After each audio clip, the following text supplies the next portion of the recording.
Doctor José Lozano Sáenz, alergólogo pediatra, aquí en Médica San Ángel, en Jalapa. Vamos a hablar de un tema muy importante, muy interesante, que es la alergia a los alimentos. Este problema se puede presentar desde la infancia y puede prevalecer o persistir si no se da un manejo apropiado. Lo más importante en el diagnóstico es identificar estos casos, comprobarlos, tratarlos, evitando el alimento que ocasiona los síntomas y posteriormente sustituirlo o cambiarlo por algo que pueda ser equivalente en cuanto a valor nutricional. Hablando de frecuencia, más o menos un 2 a 6% en población infantil se llega a presentar. En México tenemos básicamente en primer lugar la leche, el huevo, el trigo, el cacahuate, los mariscos y el chocolate. En otros países tienen frecuentemente también la alergia al cacahuate en primer lugar como causa de complicación. Vale la pena comentar que en este caso los alergólogos tenemos un plan de tratamiento sobre todo comprobatorio en el diagnóstico, en el manejo a largo plazo y sobre todo con un mejor pronóstico si se atienden bien los casos.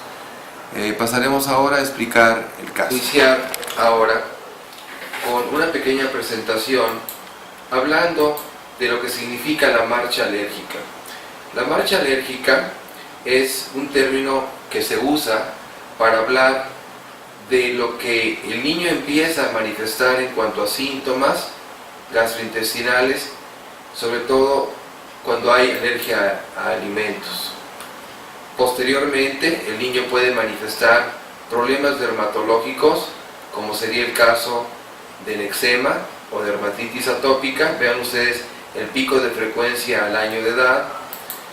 Y posteriormente puede empezar a manifestar sintomatología respiratoria.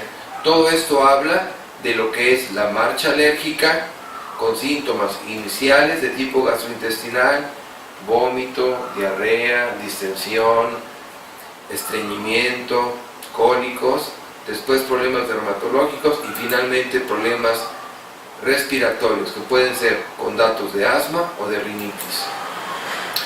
Se han tratado de implementar guías para el diagnóstico y manejo y así vemos que hay guías australianas, guías británicas, guías canadienses. En Estados Unidos se han publicado dos muy importantes, DRACMA, que habla específicamente para hablar de alergia a la leche, y esta otra que se hace por el panel de expertos en el 2010 para el diagnóstico y manejo de la alergia alimentaria.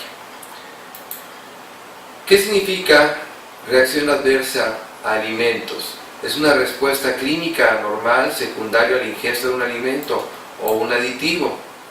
Los mecanismos por los cuales puede ocurrir una reacción adversa a algún alimento pueden ser por mecanismos inmunológicos y no inmunológicos. Hablando específicamente de los inmunológicos, pueden ser mediados por una sustancia que es la que produce la alergia, o bien pueden ser mediados por células. Y las no inmunológicas, las que no corresponden a un mecanismo alérgico como tal, pueden ser por problemas metabólicos como la intolerancia a la lactosa, por efecto farmacológico, el efecto indeseable de un antibiótico que puede producir diarrea, o de la cafeína que puede producir nerviosismo, o el aspecto de un alimento tóxico que estuviera contaminado con alguna toxina, o algunas causas que no llegamos a saber la causa, pero se llegan a presentar.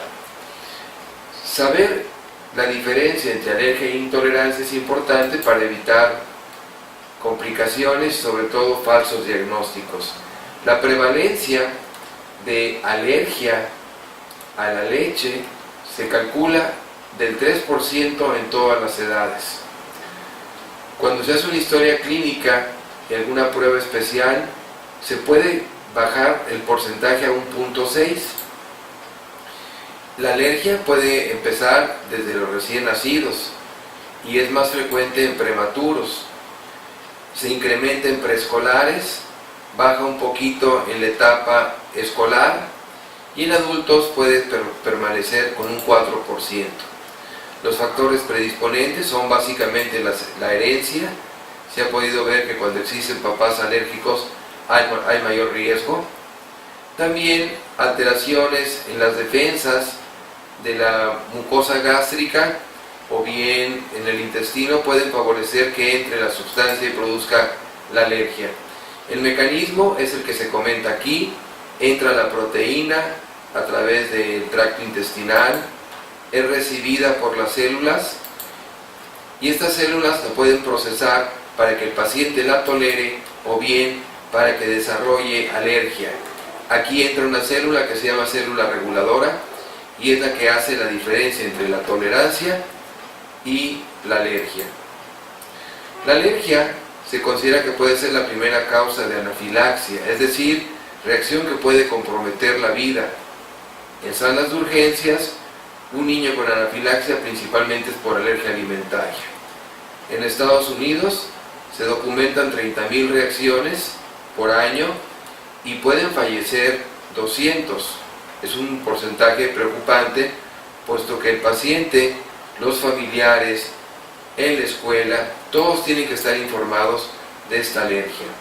Es más frecuente ver que un niño con alergia a la leche puede tener dermatitis y también puede desarrollar problemas alérgicos respiratorios. El 50% de los que tenían antecedentes de alergia requirieron o tuvieron un asma grave. Recordar que la primera proteína a la que se expone el niño es la proteína de la leche de vaca y esta puede producir un cuadro clínico muy variado.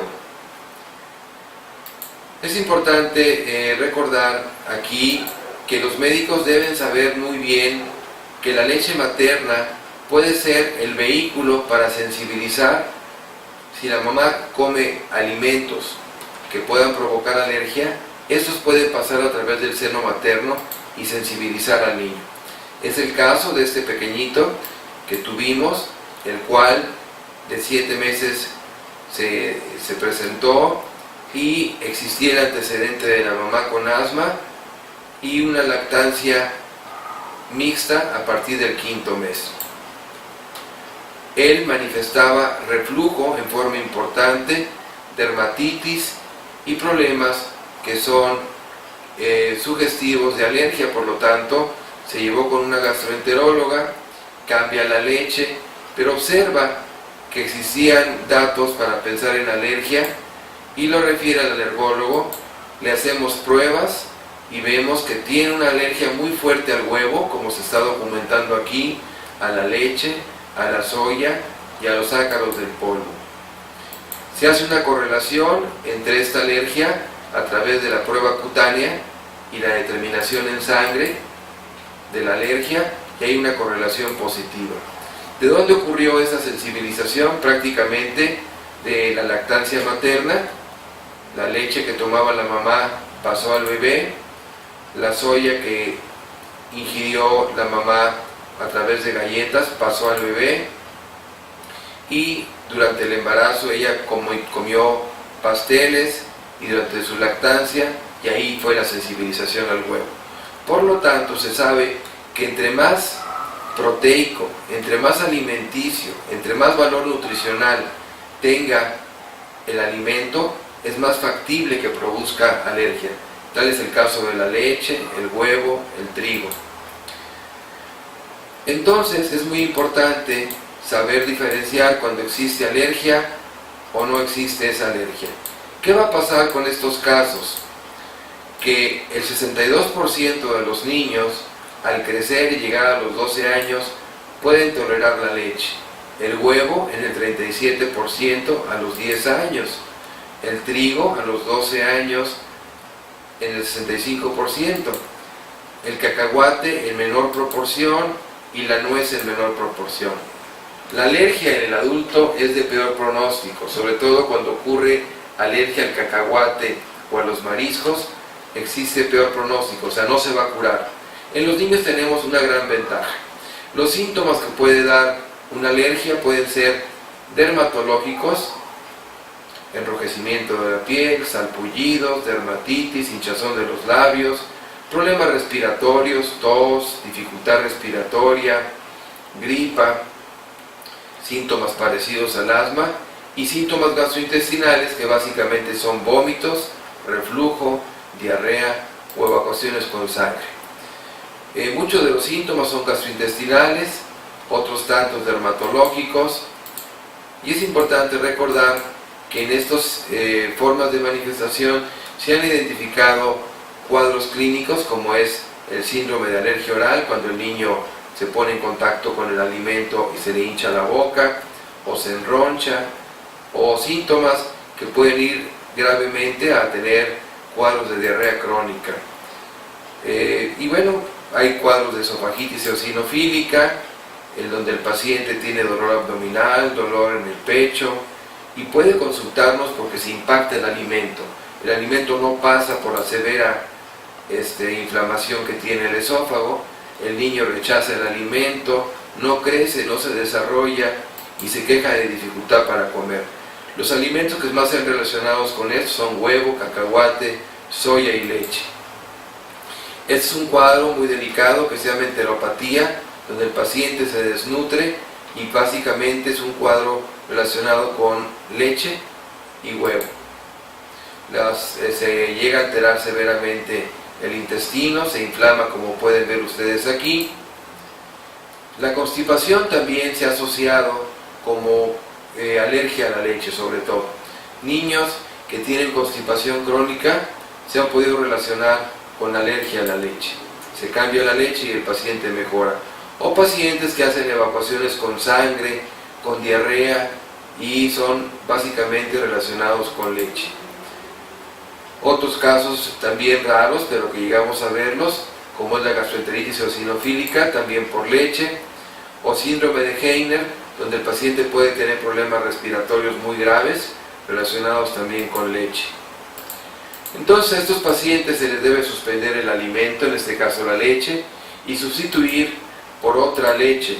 El diagnóstico va a depender mucho de eliminar el alergeno, eliminar el alimento que está relacionado y sobre todo hacer la prueba cutánea para poder corroborar el diagnóstico. En algunas ocasiones se recomienda hacer el reto oral, donde al paciente se le suspendió la leche, se corrigen los síntomas y se le da, el paciente se debe empezar con incrementos graduales poco a poco y en el momento que tiene síntomas la prueba se suspende y se corrobora el diagnóstico.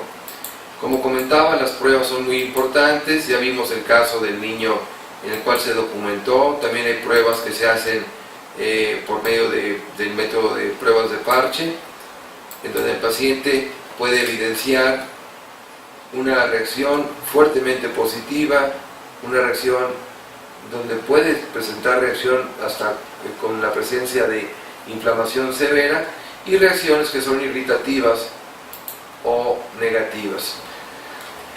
En esta forma quiero yo terminar con esta presentación comentándoles que si el pequeñito tiene el factor de riesgo de ausencia de seno materno, antecedente de alergia en los familiares, sintomatología recurrente de tipo gastrointestinal, vómitos, distensión, cólicos, hay que sospechar alergia a la proteína de la leche.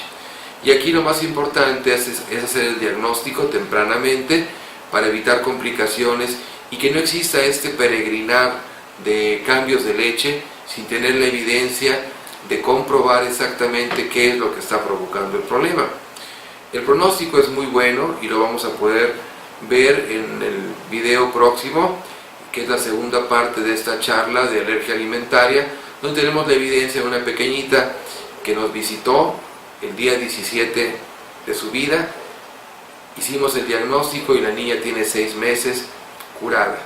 Está muy bien, ya tomando una leche hidrolizada y con esto se curaron los síntomas. El pronóstico, vuelvo a insistir, es bueno, pero tiene que estar en manos del experto para evitar complicaciones. Ojalá y estos conceptos sirvan para ejemplificar y ver que esto tiene buen pronóstico si se trata a tiempo.